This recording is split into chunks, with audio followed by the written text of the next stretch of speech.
ป่าไม้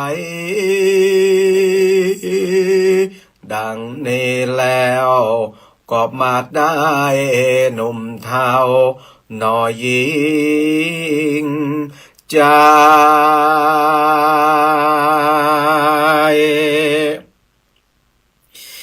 พั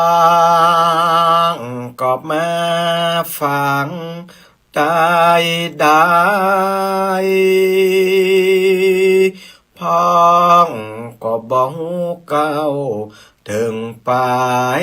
บ่ติดตัวสายสืบส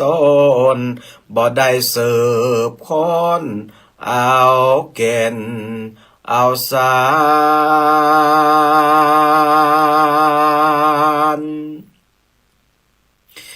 ก็มาเหมือนดังแน่ตานกบตัวเท้านางอยู่เฝ้าก้าวดอกบัวนั้นและนา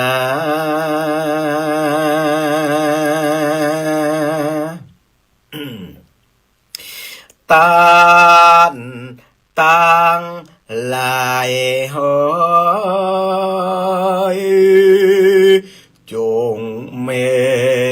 ใจเล่งโลในธรรมฟังแล้วจงได้จำไว้มันเอาไว้ผ่าดับในตอนจากเป็ดแมงมองโคนอันพาเสดอันจักได้เกิดโศกสามภาการเกิดว่าโศกนายสงสารโลกลาโศกนายเมืองคนโศกนายเมืองบนแลจานนาฟ้าและโศกนายเมืองแก้ว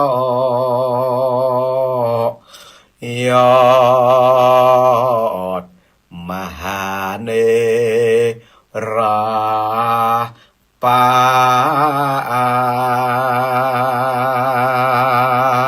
น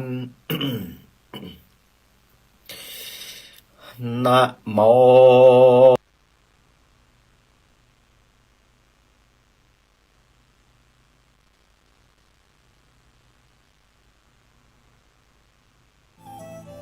ท่านกำลังติดตามรับฟังสถานีวิทยุกระจายเสียงพระพุทธศาสนาแห่งชาติและสังคม